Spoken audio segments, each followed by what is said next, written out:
Hi, I'm Agnes. And I'm Natalie, We're friends, and coworkers. and this is our podcast, Dinner Last Night. Nat and I share a passion for food and events. And over 35 years of combined experience in the hospitality industry. So pour yourself a glass of wine Or whiskey, and join us while we share our adventures in home cooking, entertaining. and of course, what we made for dinner last night.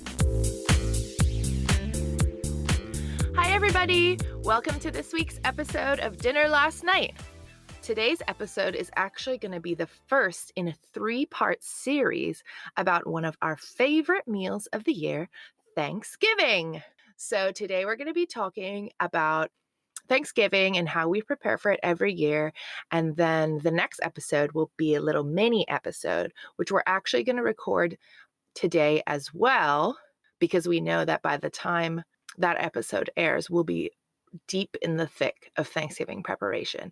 And then the Friday immediately following Thanksgiving, we'll have an episode all about how to use your Thanksgiving leftovers.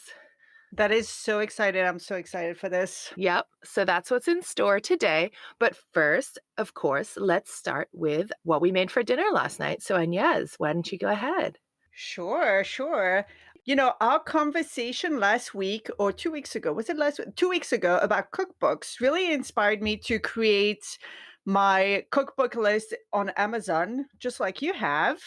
And I've been searching for new cookbooks and all of that good stuff. And I discovered this, I guess she's a blogger maybe, and she released a couple of books called Half Baked Harvest. I can't remember her first name, but anyhow, I went on her website and I loved all of the pictures and all the cast iron and the burlap feeling and everything. And she had a recipe. I wanted to make gnocchis last night, and she had a great recipe of sweet potato gnocchis. So that's what I made last night. And she has actually a bunch of different recipes for sweet potato gnocchis. And one of the recipes had herb and white wine sauce, which was perfect for us because I don't really care for gnocchis when you have like a really heavy like cream sauce or anything. I feel like it becomes really, really heavy. So this recipe was perfect. So first of all, Owen was able he helped me cut them. And then it was just like shallots, thyme, rosemary, sage, white wine, butter. It was so delicious. And Joe is I think he's more of a meat eater, so it's hard sometimes to do meals without any meat at all. And he's always a good sport. And with this meal, I feel like he was satisfied. It wasn't like not enough. And so that was great. And actually, this morning too, since we're recording this on a Sunday night, so this morning we woke up and Owen and I decided to make a Dutch baby. Have you made that before? No, but I love to eat them. Yes. So I had never done a Dutch baby before. And I took the recipe from the Smitten Kitchen cookbook. And she's awesome. Actually, she has a really great recipe for potato gnocchis. And she made her recipe. That's the one that I use normally. And it is in just a tomato broth. Really light, very delicious as well. But anyhow, her Dutch baby recipe was a gingerbread spice Dutch baby. So the like nutmeg, ginger, clove, cinnamon, spice was delicious. I'd never made it before, and it comes out. It's it perfumed the whole entire house, and loved it. It has crispy edges. It's kind of like it's between like a pancake and a crepe. Yeah. And it's the edges are really crispy, and it fluffed off a little bit, and it was perfect breakfast. Loved it. So that's what I made. What about you, Nat? I'm just thinking about the last time I had a Dutch baby. Yeah. So what are the normal? Do you know what are the normal spices? Normally, there's no like just vanilla, maybe, or Yeah, I don't think they're normally heavily spiced. They're just like right. heavily topped usually, like with berries and Yeah. like compote and cream and that kind of thing. But I think they're usually pretty vanilla-y. Yeah. Yeah. This recipe didn't need anything. It was so heavily spiced that you didn't need any syrup, nothing, just a little bit of powdered sugar, and that was it. Yum. Well, so what did I make for dinner last night?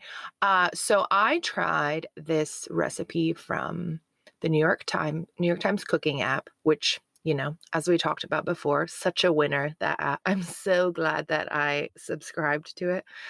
So I tried this recipe. It was a 1-pot Japanese curry. So Japanese curry is it's usually very sweet. It's usually characterized by a really dark, thick roux, when you make it, like, from scratch, right? It has a very dark and thick roux, and so the color of it is not what you usually expect of a crase. It's usually like a pretty dark brown, and it's quite a thick sauce, and it's pretty sweet. So I was kind of intrigued by this though because everything was in the pot, including the rice. Wow. So, and I think that the recipe, I think usually in a Japanese curry you see like beef as the protein, but this one used like bone-in skin on chicken thighs, which is Nice. my fave cut Right. chicken. So what you do is you don't actually make a roux at all.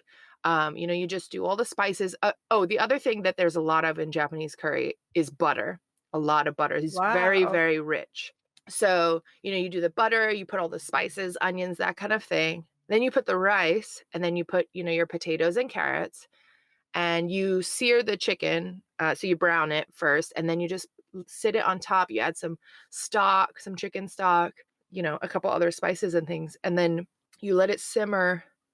You bring it to like a boil on the stove, and then you just put it Mhm. in the oven. I think for like 20 minutes, and then you take the lid off the pot, and then leave it in for another 10 minutes. And it was so delicious, so like so hearty, and I was shocked because I was really nervous about the rice, Right. um, because I was like, "I just don't know, like, is it really gonna, like, cook the rice Cook, well, right? or is it gonna get, like, really gloopy?" But the rice was cooked perfectly, and, the nice thing about it is then the rice really takes on so much of the flavor of the Flavor, curry right. too, right? So it was really good, and I was also surprised by how much the rice kind of turned into. Like, it called for a cup and a half of rice, which on any given weeknight, that's about how like, Zach and I can finish that much rice, no problem, right? Right. And it's usually me that eats a whole cup of rice and Zach eats half a cup.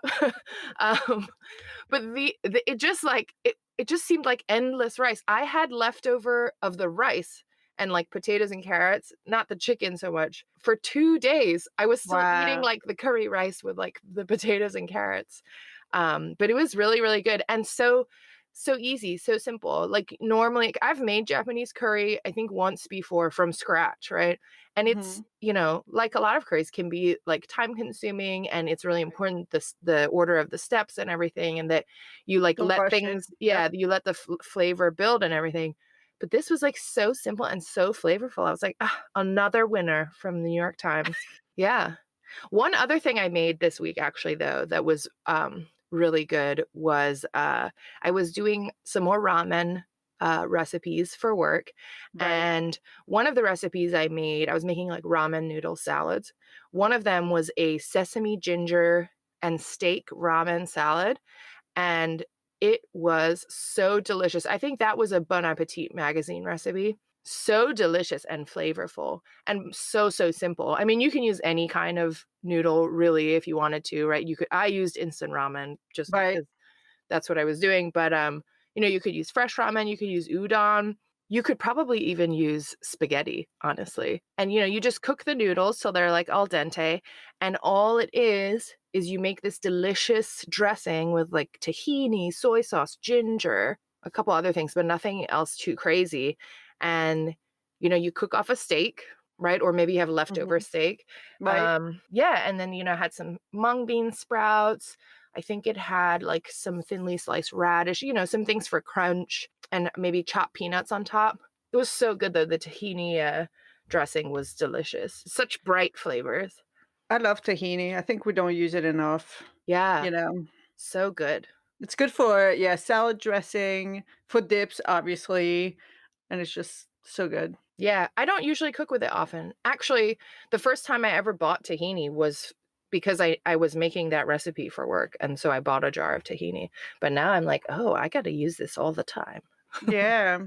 Well, it's so good if you have it and you wanna make any kind of hummus, I think that's really the binder, right? That's that rich taste of your hummus, whether you're using, chickpeas or you're using any other kind of bean. I think that's the common thread for all, Mhm. along with the garlic, lemon juice, and olive oil. Tahini is, like, critical. You can't put too much, Right. but you can't put too little. Yeah, I love it. It's delicious. Yeah. Delish. You know, did you want to tell everybody the result from the Instagram polls? Yes, yes, before we start talking about Yes. Thanksgiving. Yes. So, a few weeks back, we had some polls up on our Instagram stories, in relation to our episode about our fall and winter favorites, And the 2 questions that we listed were, the first was the great chili debate. Right? Bean or So no bean? Bean or beans no or bean? no beans. Right? So 20% of people who responded said no beans, That was and you. it was probably just me. And an overwhelming 80% of people put beans in their chili. Yep. So that's fine, I guess. So that settled that. So that settled that discussion. But then we get to the next question, the moment of truth question. Pumpkin spice, yes or no? 80% of people said no to pumpkin spice. So I Yeah. consider that a win. I've seen a lot of polls on social media about pumpkin spice, and a lot of times it's pumpkin spice or apple cider. And Mm. I did say yes to pumpkin spice, but if I have a poll between apple cider or pumpkin spice, apple cider win all Oh, day yeah, for sure. because you can drink it cold, you can drink Mhm. it hot, You you can can drink it put with alcohol. alcohol. I know. You can put alcohol in it, so here it is. Let's settle that. Ah. Uh, so we're gonna have a 3 episode about Thanksgiving, and I have to Yeah. tell you, Thanksgiving is from far my favorite holiday to prepare Mhm. for. And I think one of the big reason is because I have zero childhood memories of Thanksgiving, right? Mhm. Like we didn't celebrate Thanksgiving at home in France. Mhm. And sometimes the celebration, the end of the year celebration, or even like Mother's Day, Easter, I have a lot of memories. And, I don't have the opportunity to go back home that often. So a lot of times I miss my parents, I miss my brothers, right? But Thanksgiving, it's a celebration really of all the memories and the family that I've built here in the Mhm. States.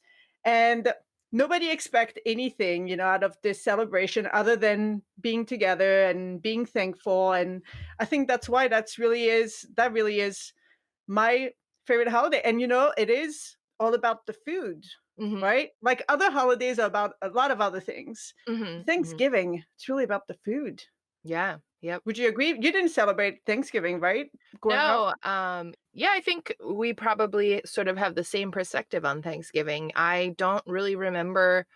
I mean, we were aware of Thanksgiving, but I don't ever remember celebrating it at all or having any kind of big meal or anything like that. So I'm a little bit the same as you. I really enjoy. It's not my favorite holiday, but I really enjoy it because yeah, it's kind of for me and my family. It's been about making traditions for our life here in the States, which really Right?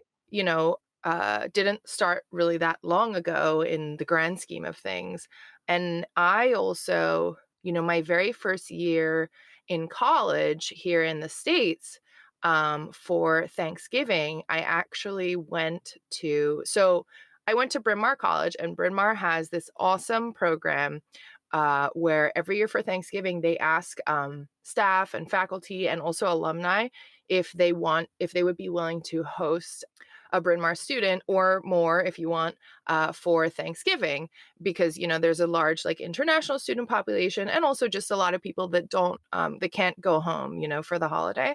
So my freshman year, I went with 2 other friends, and we were hosted by this amazing woman. I cannot remember her name, but she was like an alum from, I don't even know. She must have been in her 80s.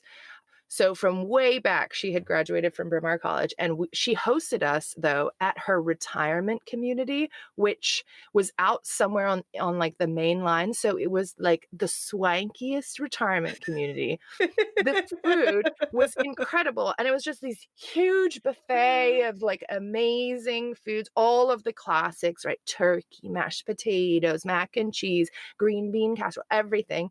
Just this lavish buffet at this super fancy retirement community, and so it was just me and these 2 friends of mine from college with this incredible, like, alum who had all of these insane stories. Like, she told us a story, I remember, that she personally knew the guy who invented, like, the switch, like, for the atom bomb.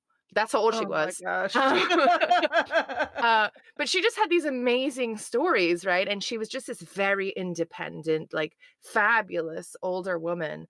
Yeah, and so because my family, my younger sister and my parents didn't come to the States until I was a junior. So, for 2 years, I got hosted by, I always opted to but, yeah, why not? Why wouldn't I go Right. to somebody else's Thanksgiving meal? And it was great. And so, actually, once my family did move, they live very close to Bryn Mawr, and so they began to host, students, right? Mostly it was our friends then Oh, when that's we were still in awesome. college. And then once I graduated college, and then eventually worked at Bryn Mawr, I I got the email of like, "Hey, would you be interested in hosting a student for Thanksgiving?" Since I was then staff. And so we continued that. I think last year was maybe the first year that we didn't host at least one Bryn Mawr student for Thanksgiving, but we continued it. Some years we had just one, some years we had up to four. When I worked at Bryn Mawr, I had student we had a lot of student staff as well. So sometimes, some of them would come. Yeah, so it was kind of this own little family that we created and this network that we created because, my immediate family is relatively small, Right. but my extended family is huge. So for all of us to get together for Thanksgiving would be a bit much. So it was Right. the perfect way to have a little bit of a bigger gathering. Yeah, and I was thinking about that recently, and this year we're definitely not going to do it because of COVID and everything. But I was just thinking about that I really need to reach back out to Bryn Mawr and let them know that I would still be willing to host students. But yeah, so that's kind of my family's Thanksgiving tradition. I love that. Yeah. I love that. So I actually started hosting Thanksgiving, I think maybe 4 years ago. And yeah, I usually like send out it's on my husband's, on Joe's side of the family. And I invite his father, and then he has four brothers and everybody's significant others. So this year we're looking at, and the past couple of years, we're looking at I think 14 people, a child, a 3-year-old child, and four babies. Uh, Baby. four, no, three babies actually. No, four babies. I can't keep track because this year my two sister-in-laws have twins. One has twins, one has Irish twins. So like the past year has been really, really busy. A So yeah, lot of babies. we're looking at like altogether, 19 people. So that'll be exciting. Ooh, What that's does a big it group. Yeah. What is it gonna look like for you? This year, I think it's probably just going to be me and Zach, my parents, and Zach's mom usually joins us. I don't know if she will this year, not confirmed yet, but yeah. So my younger sister usually the last few years has started doing Thanksgiving with her boyfriend's family. They run a Mhm. dairy farm and they process turkeys for Thanksgiving. Oh, So wow. they go up there and help, and so they do that. So it'll be pretty small this year. I think about 2 or 3 years ago is when I actually kind of took over being the sort of host for Thanksgiving. Mhm. We always have it at my parents' house, but traditionally my mom has always kind of cooked most of the meal and then, we sort of assist. But the last few years, my mom has always had to work on Thanksgiving, and it just so happens that I have had the entire week off for like the last 3 years of Thanksgiving. Mhm. So I started just doing the whole meal myself probably 2 or 3 years ago. But I really enjoy it. I mean, it's a little bit like we were talking about, was it last week's episode about dinner parties? How it's kind of Mhm. nice also to just have that time to yourself, and Right. nobody can bother you because you're just like, listen, just leave me alone. I need to prepare, you know? You have the weight of Thanksgiving on your shoulder. Yeah, I think like 4 maybe 3 or 4 years ago, my mother-in-law asked me, she is such an incredible host and, always has all the gatherings at her house for all of her kids, and she asked me I think we were celebrating, her mom's birthday, and she said, "Hey, like, you're such a great host, like, Mhm. do you wanna take Thanksgiving do Thanksgiving since you love to cook, it's a celebration about food," she's is not really into it, and, Mhm. I was like, "Yeah, yeah, I'm doing it. Done. Done." Yeah, I love it. But I think we talked about it before, I think I enjoyed the process, like we said. I enjoyed the process of getting ready and the rush of, making sure everything is out on time. I love that part just as much as having people over, By the time people are over, it's almost like, Yeah. done, you know? The thrill is gone. Till it's gone. I'm the same way about planning, like, big events and stuff at work, as I Yeah. really enjoy the process, and then once it's actually happening, in my head, I'm like, "Okay, this is over, like, what's the next thing that's Yeah. happening?" Like, "This is done now, I don't care anymore." Yeah. So, but I know a lot of my sister-in-laws and sometimes have other plans. So I usually send out the invitation. I do a Facebook invitation actually, and I because there's a lot of conversations leading up to Thanksgiving as far as can we bring something, what kind of Mhm. side dish can we bring and all that good stuff. So I normally send out the invitation around Labor Day Right. weekend, which may sound early, but it's not really. I want to book everybody. And so Labor Day, I sent out the, you're laughing. What else would anybody be doing on Thanksgiving other than attending Thanksgiving dinner? Well, they could be going to like, maybe somebody else in their family could be taking over the tradition, Mm. So I figured I want to book people and let them know, yes, I'll be doing it again this year and you should come over. Uh, So yeah, and normally like everybody asks if they can bring something, and I do let everybody bring a side dish. Mhm. So yeah, Thanksgiving, yeah, Labor Day, I start telling people that this is happening. Get Yeah. ready. It's getting cold outside already. Well, in true fashion, I am not as prepared as you and definitely do not send out any kind of invite. It's usually some form of a text message or phone call, like, "Hey guys, what are we doing for Thanksgiving?" Um, but yeah. But I think the real prep work, so for me, we have in October we have Owen's birthday, and we also usually do something for Halloween, even though it's small. I Mhm, normally have people over and then we go trick or treating and stuff like that. My brain can only process one celebration at the time. mhm. So like once Owen's birthday is over, then we think about Halloween, and then once Right. Halloween is over, that's when the Thanksgiving work start, Right, right. you know? Yeah. Uh, and, I think one of the first thing that I do is actually go through my pantry and all my spices Mm, and check on the expiration date because mm, for Thanksgiving meal, you're gonna use so many, like, dry goods and spices and flour and everything. mhm. So, that's the perfect way to do, like, a real pantry inventory and check expiration dates because all of your spices have, like, usually a 1 to 2 years actually, if they're organic, it's probably just 1 year expiration date on the spices, and there's no point of using an expired spice. Not that it won't go bad, it just won't taste like anything. Right, right. So that's I think the biggest that's when you know that I'm getting ready for Thanksgiving is when I'm pulling everything out and checking on all the expiration dates on everything in the pantry. I can just picture your kitchen, like, table and everything just covered in spices, bags of flour. Yep,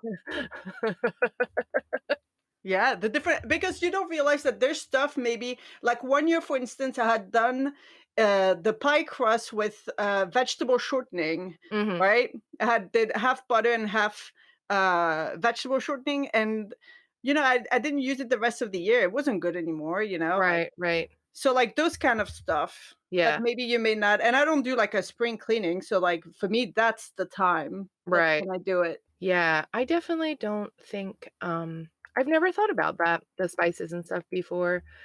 I don't think about it. I think for me where I start, with Thanksgiving, well, first of all, I probably start much later than you. So I usually start thinking about it, I would say like a month before. So, Hmm. end of October. But I always start with the menu. I Hmm. always start with like, what am I going to make for Thanksgiving this year? You notice I say, what am I going to make? Not what do people want to eat for Thanksgiving this year? I don't care what people want to eat. What do I want to make? Um, so my family, I don't know that we've ever, since being in the States, cooked turkey for Thanksgiving. Um, That episode is over then. yeah. That told everything. No turkey. We're not having a conversation about Thanksgiving then. No.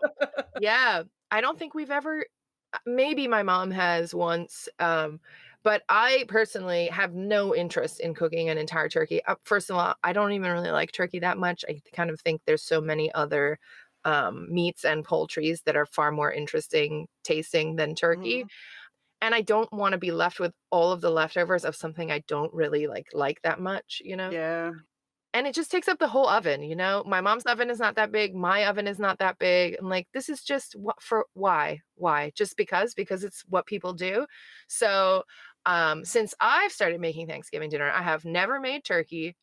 So that's usually where I start though, is what is the protein gonna be? And it's right. usually a couple of things. So, like, I've done beef tenderloin before, pork tenderloin before, pork belly, rack of lamb, all kinds of different things like that. But usually I do multiple proteins, right? So instead of having one big turkey, I'll do like two or three different proteins, right? So there might be a beef, a poultry, maybe a pork thing or something like that. So that's usually where I start is I look first for that, for the kind Right. of like, what are going to be the centerpiece meats of the meal. And then I branch out from there. Yeah, I always start with the menu. I think I just don't have the patience to go through my entire pantry and check, like, every expiration date.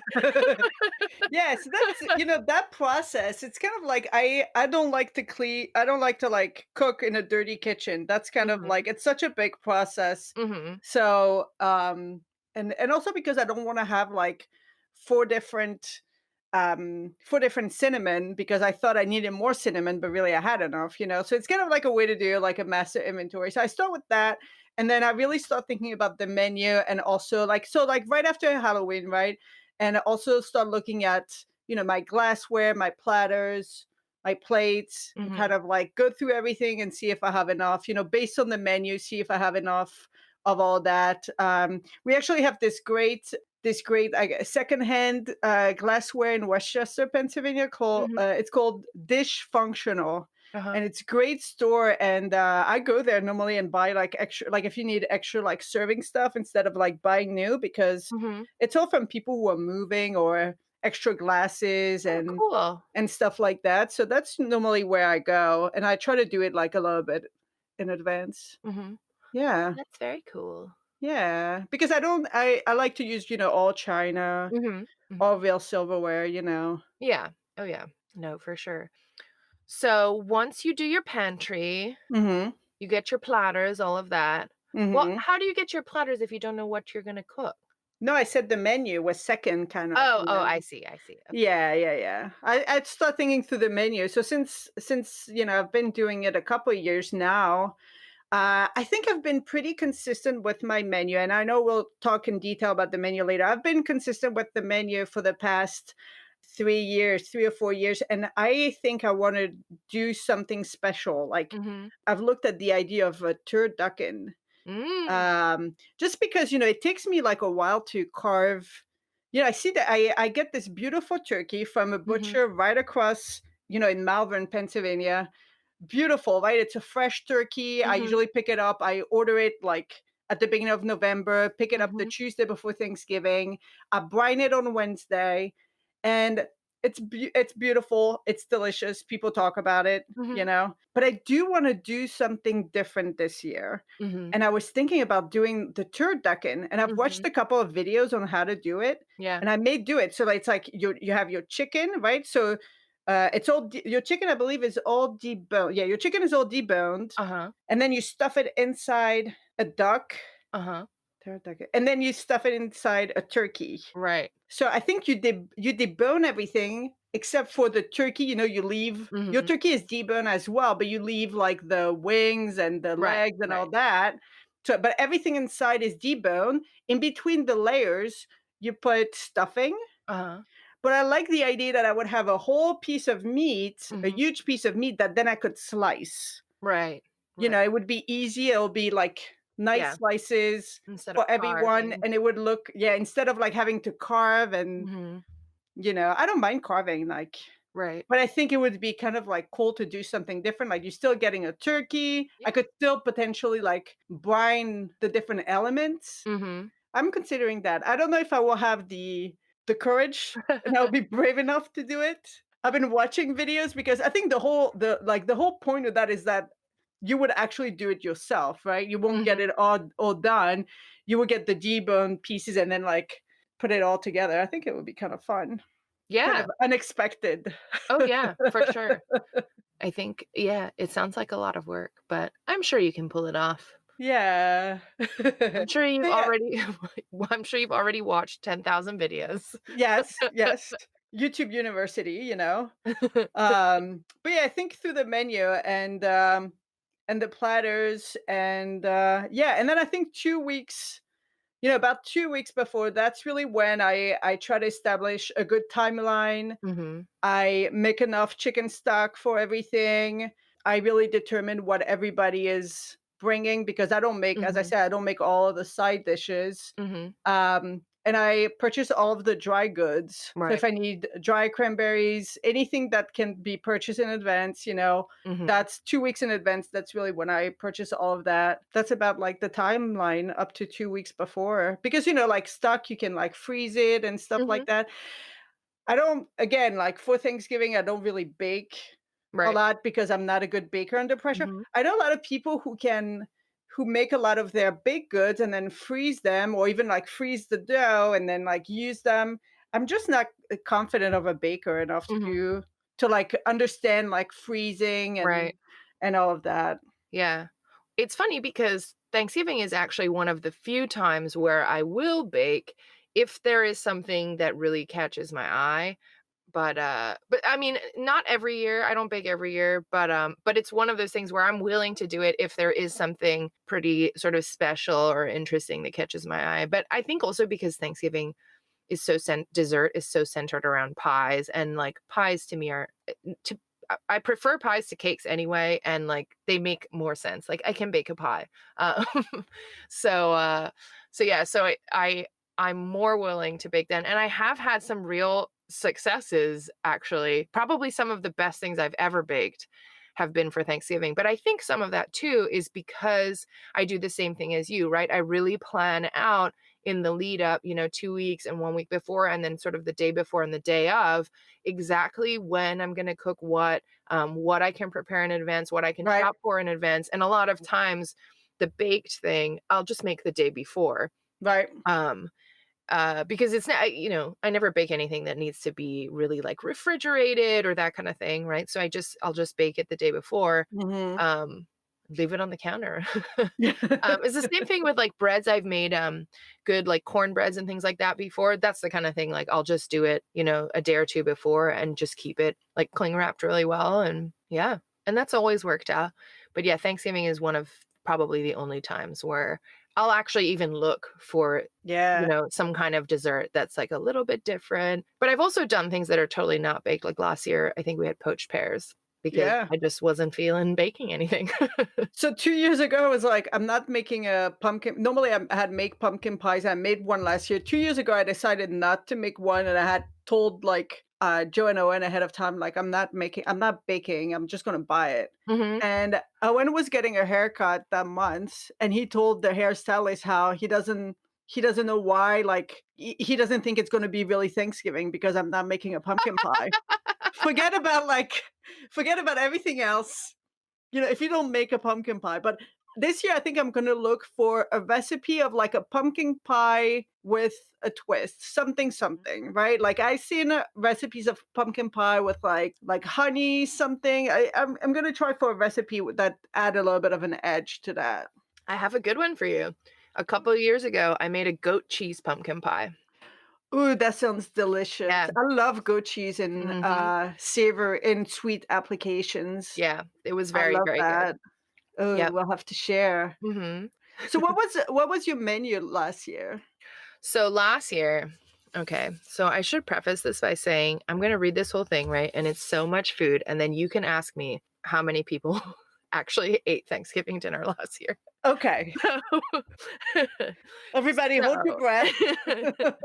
last year we had for our proteins, we had the centerpiece. And this was a true showstopper. This though Mhm. was a crown roast of pork with lady apples and shallots. So the Mhm. crown roast is, it's Yep. bone and then it's shaped like, you tie it so that it is the shape of a crown. Ugh, it's so Um, European of you. it was so good. So we had crown roast of pork, but that's not all. We had crown roast of pork, Zinfandel braised lamb chops with dried fruit, like dried apricots and that kind of. Ugh, yummy. And I don't know why I added this, but like 3 days before I found this recipe and I was like, "You know what? I'm gonna just throw it in there because it seems pretty simple." A maple braised pork belly, Oh which my gosh. that was the one that everybody wanted, like seconds, thirds, like there was no leftovers of that. Like it was so good, I might actually just make it again this year. That sounds awesome. So those were the proteins. Then we had a great cranberry sauce recipe, which I believe you and I made the same cranberry sauce recipe in the bundt Yes, the, like, fancy cranberry sauce it and was fancy. It felt like a recipe out of a book from 1971. mhm, Right? so fancy. I think the Bon Appetit magazine had released, right, their, like, Thanksgiving issue, and we Mhm, saw it, and we didn't even know, but we were making mm, the same. I mhm. had never made anything in the like, I had to buy a bun pen and everything. Me too. Yours yours looks so pretty. I think we'll post the picture, like, side by side. Oh, Mine looks yeah. so sad. First of all, I forgot, like, I put all this effort into this thing, Mhm. and I forgot to put it out. Like, I put it out when people were done and were trying to get seconds. Like, I forgot. I was like, "Oh my gosh, how can I forget, like, this beautiful, like" and the whole point was to add some color to the Mhm, table, something, like, pretty, mhm. instead of just, like, platters everywhere. Yeah, I forgot to put it out. It is, it's Mm-mm-mm. so pretty, and it really was good. So, I love cranberry sauce. I Right? make it from scratch every year. Don't ever Every give year. me that, like, canned jelly crap. No, No. I don't believe in that either. No. But this, cranberry sauce recipe that Agnes and I made was like a kind of gelatin, cranberry in the bundt pan. So, it had this, like a bundt cake shape. So I was a little bit skeptical that I might actually also just not like it because I don't really like cranberry sauce when it's Yeah. gelatin like that. I like it when it's really more like a sauce. Mhm. It was so good. It just had such interesting, like, notes in it too, and the orange zest on top. I think I used, like, a candied didn't we, like, Sugared candy cranberries. yeah, cranberries, and then I think there's cardamom in it. Yes, there was cardamom in it, and then the sugared cranberries on top, which I had to buy, like, gelatin. I had never, like, mhm, used gelatin before. I was so scared. yeah, me too. I was like, "I have no idea how this works." Um, but yeah, so we made that cranberry sauce, so we'll Yep, post pics of ours side by side. yep. So we had cranberry sauce, we had some kind of roasted Brussels sprouts. I think oh, you know what? I think it had, like, chopped walnuts and things like that in it, like a more traditional roasted Brussels sprouts. Leeks vinaigrette. Oh, that had walnuts. Leeks Mhm. vinaigrette with walnuts and tarragon. Um, Love it. we had sautéed pears with bacon and mustard dressing. Sweet potatoes, shingled sweet potatoes with harissa. That was another really, really good recipe find. Duchess baked potatoes. Oh my gosh. And then for dessert, we had poached pears.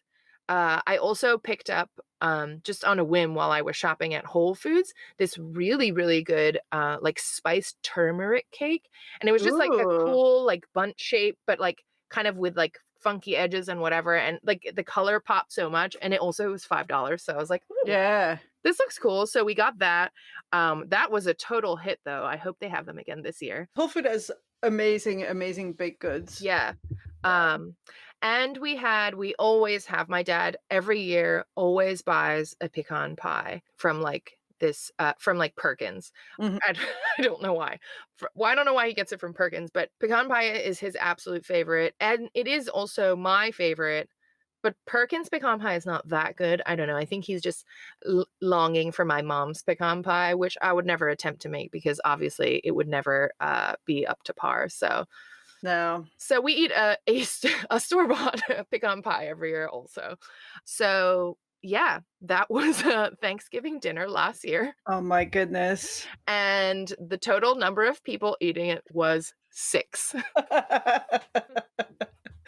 So, remember I said before on last week's episode that I have a problem with not knowing how much food to make or, like, not knowing when to stop. That's That's it. you can see here by my Thanksgiving spread. But it was great. Last year was a really successful Thanksgiving. I feel like I really planned everything out really well. I didn't have to kind of like fix things too much on the fly. And everything turned out pretty well. Honestly, I was kind of surprised. I was expecting at least one thing to be totally botched and just like I would just have to give up and put it aside. You know, But it sounds, it really sounds like a difficult menu to execute because you have a lot of protein with mhm, specific maybe other than the pork belly, but, like, your pork and your lamb need a very specific, like, cooking time. It's not mhm, something that you can like a big turkey, once it's made, you can cover it in right. foil and it can sit for, like, an hour, I guess, you know? Your pork and your lamb need specific time, Yeah. so it sounded like pretty hard, like, control of the oven there, you Yeah. know? Yeah. Yeah. So the one thing too with the sides that I did is I made sure like the potatoes and things like that. I picked the Duchess baked potatoes because I could make them ahead, right? Right? And then just like pop them back in the oven on the day of. The sweet potatoes as well. Like that's like really cool. We'll have to post a link for it, but Mhm.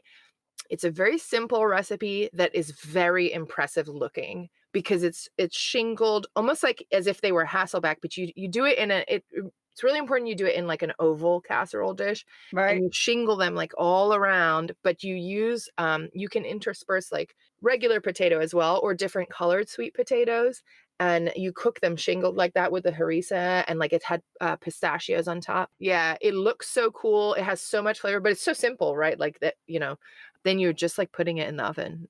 That's one where it's just all in like the prep, right? Right. I'll almost slice my fingertips off like mandolining sweet potatoes. But yeah, but it was good. It was a very, very good Thanksgiving meal. Yep. But I think I might go for those maple braised pork bellies again. Or maybe it's just something I'll make just because they were like 6-hour braised. That was one of the first things I put on the stove when I got to my mom's house and just left it there, like on the back burner for Wow. hours and hours and hours. Yeah, but they were so good. That sounds awesome. Yeah. But yeah, how about you? What did you make last year? Well, so I was telling you in the last episode, I do this really big grazing table. So on there I put like the grillette, a bunch of different, like a lot of different types of cheese, some fruit, some like toppings for cheese, different types of crackers, various types of nuts. And so people arrive around, I think like 4:30 or 5 o'clock. And so I had done that with some mulled wine. So I had my instant pot out on like just warm mode, and Mhm. people and I had those like mason jars, and people were just like helping themselves of mulled wine. So that was kind of exciting to have a like specialty cocktail, but that I didn't have to like prepare for people. I think it could just like be self serve. So that was good. So the main course I do this classic roast turkey that I do brine it. Mhm. Um, And as I said, I bought it at the butcher. I bought it fresh at the butcher, and it's delicious. I make gravy with it. So the gravy that I do is I prepare actually it the day before, Mhm. and then the day off when I take the turkey out of the oven, then I capture the drips from the turkey and then add them as I reheat the gravy. Mm. Because if you, I think the first year that I did gravy, it tells you, and even the recipe tells you, like, oh, take your pan and then put it on the burners and then add all of these things to the pan. Well, guess what? Once the turkey is out of the oven, like I don't have time to make gravy from scratch. So Right. I prepare it the day before and then just add the dripping as I reheat. And guess what? Same taste, just delicious. Mm. Um, so then for side dishes, I made a pear and arugula salad. I make Mm. truffled mashed potatoes, which are delicious. I add this truffle butter to it, and it's very good. Sausage, apple, and cranberry stuffing. I made corn spoon bread and that fancy cranberry sauce. And then everybody who brought stuff, we did broccoli and rice casserole that my mother-in-law brought in. My sister-in-law brought sweet potatoes. Another sister-in-law brought green beans. And also I do make bread. I make Parker house rolls Mhm. every year. And I love them because they're almost like brioche, but not as, they're not sweet or anything, but they're Mhm. milk-based bread. And I can make them the day before. I bake them the day of. And there's just so much butter. Mhm. But they're the perfect like little shape and they're so soft and pillowy and Mhm. just amazing. I love to make them. And I'll make them again this year for sure. And then for dessert, I always make a pumpkin pie. I made an old-fashioned apple crisp with vanilla ice cream. So that apple crisp had like orange zest, and it gives that little like it's just delicious. Mhm. And then my other sister-in-law brought in some sweets that she made. I think usually she brings like brownie bites or like really tiny like things that you can have. This family though does not eat dessert, so it's very like you have to be okay. Like it's going to be 15 of us like grown up. Mhm. Nobody's going to eat dessert, so you make just one pie and don't like take a lot of efforts into that. Like you're better off spending a lot of time on your appetizers because nobody is really going to have dessert. For dessert, I Mhm. think actually I love the idea of poached pear because Mhm. you can prepare them ahead of time, right? Mhm. Yeah, and then just, like, heat them up a little And bit. it's yeah, and it's so like it's not too filling and it's really easy to eat. So, but I'll have to make some kind of pumpkin pie. But yeah, that was last year. And so the this recipe of stuffing that I have, I've used them for a couple of years. That recipe for turkey and gravy, I made it for a couple of years. It was the first time I made the corn spoon bread, and I really liked that. It was very, very good Mhm. because I used to make a stuffing that with cornbread in it, Mhm. but since I wasn't doing it, I still needed something yellow on the table. Mhm. The fancy cranberry sauce, I may retry and Mhm. remember to put it on the table. And yeah, so I mean, it's amazing. When you have 15 people, I can't possibly have all of the side dishes, Right. done. So I think like when I focus on just like those few items, I feel like I make it right. And every year I actually schedule to put Caesar salad because I love making Caesar dressing from Uh-huh. scratch. I love it. I'm just really like it. The past 2 years, there has been recall for romaine lettuce at like a week before Thanksgiving. Yeah. So no matter what, the salad that I'm planning this year, I know it cannot be Caesar salad Mhm. because Romaine is gonna. I think it's probably the spinach and the arugula industry who are Mhm. trying to jeopardize, the holidays. But I'm telling you, like 2 years in a row, I have not been able to make my Caesar salad because, yeah, because of that. Because of big So lettuce. because of like the Roman lettuce is like there's like recalls for it. Yeah. Becau This is the weirdest conspiracy theory I've heard recently. Yeah. Big lettuce, they have it out for romaine. Yeah, it's baby spinach. Oh my goodness. Yeah, speaking of, like, cornbread, so I didn't make any last year, but I think 2 years ago or 3 years ago, I did make a very, very good cornbread that I swore I would make it again after that, but I haven't. but I still remember it, and that was probably, like, the hit that year. It was a Vidalia onion upside down cornbread. So, it's kind of almost like as if you were gonna make like a pineapple upside down cake or something, right? You don't totally caramelize the onions actually, right? You cook them Right. down a little bit. You, And then you put the batter on top. you Yep. line, like, your, cast iron, right, with the onions, and, Mhm. for that one, it's really important the size of the slice, right, of the onions, right, and also that they're kept in the rings, right? You kind of fill every hole, and so you have this beautiful layer of onions, of, like, sweet Vidalia onions, and then you put the batter on top, and you just bake it off, and that was a scary one, and that was one, though, that I made it, I think, a day or 2 beforehand because I Right. knew that it could sit for a while, Right. but I was terrified when I had to flip that pan, like, terrified. I was like, "What if this doesn't work?" I know.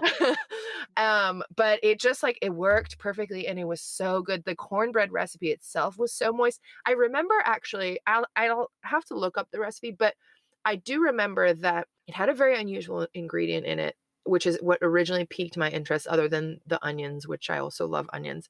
It had cottage cheese in the batter.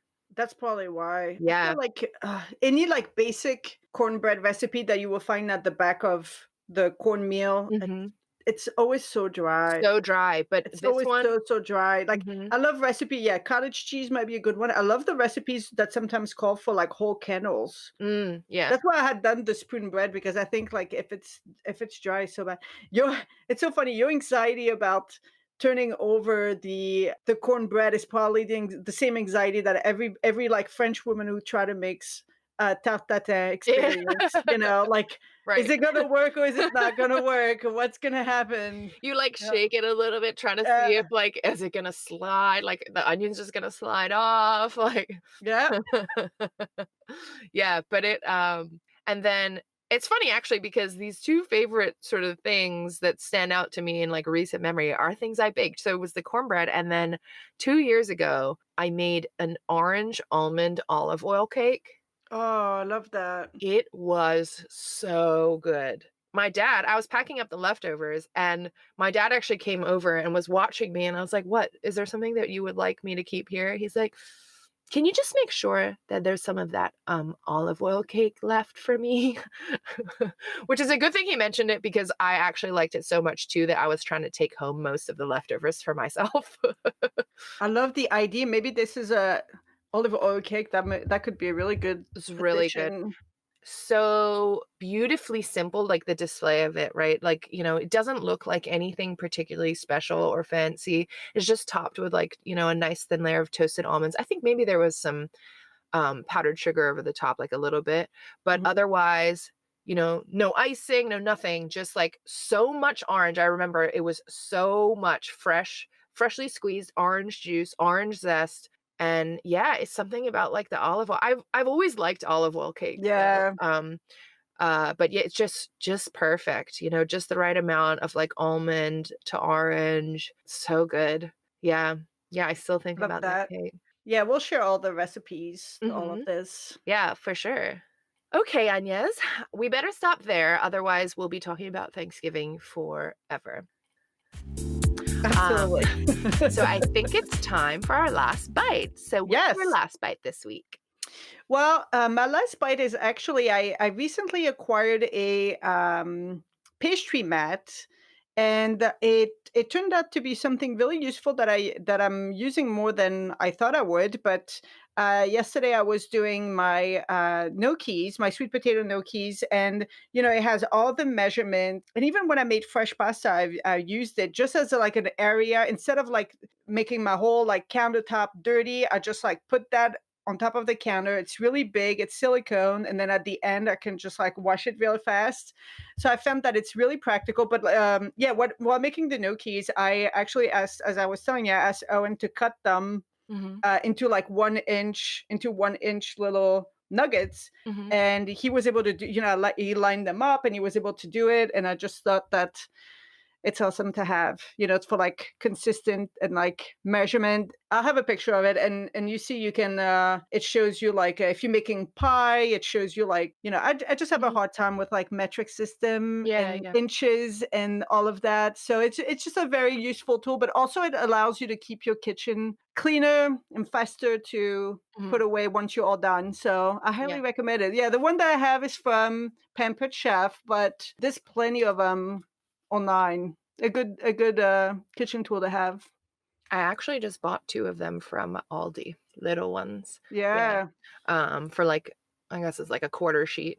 Mhm. Um, but yeah, no, they're great. So for my last bite, I actually wanted to talk a little bit about a group that I've been volunteering for. So, as we get closer to the holidays and we start talking about the holidays, right? This is obviously a season that Agnes and I really love, but it's definitely a time too where I am.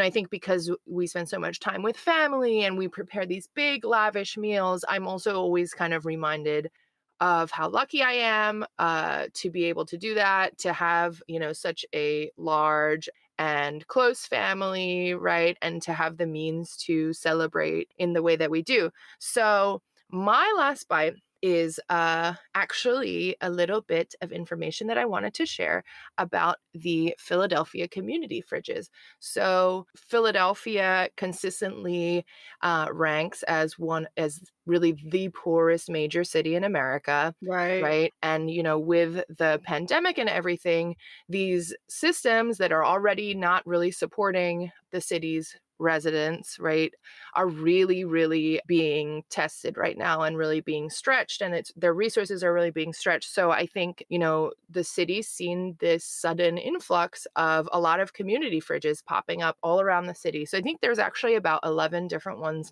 right now, spread out all over in West Philly, in North Philly, in Germantown, where I live in South Philly.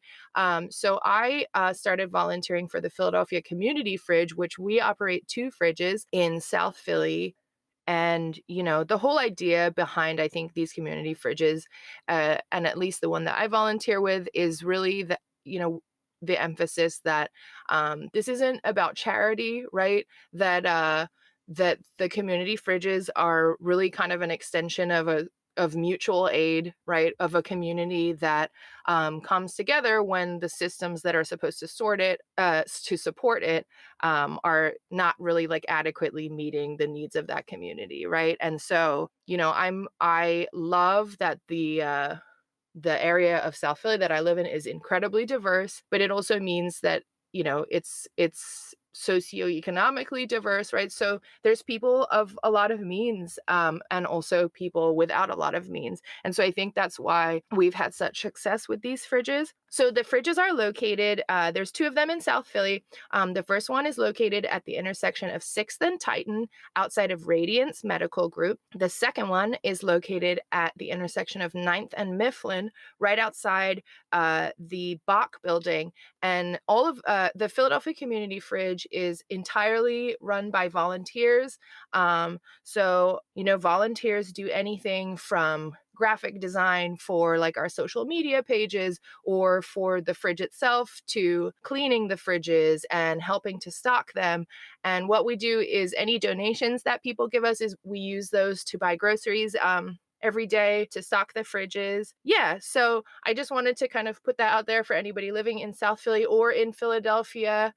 Check it out. There's, like I said, I believe 10 or 11 different community fridges all around the city. If you're interested in learning more specifically about the Philadelphia community fridges, you can look us up on Facebook or Instagram at PHL Community Fridge. If you're interested in volunteering, you can email Philadelphia Community Fridge at gmail.com. And if you're interested in donating to the fridges, like I said, we use those donations mostly to purchase groceries, sometimes to pay for the utilities of the fridge. So, like the electrical bills or cleaning supplies, things like that.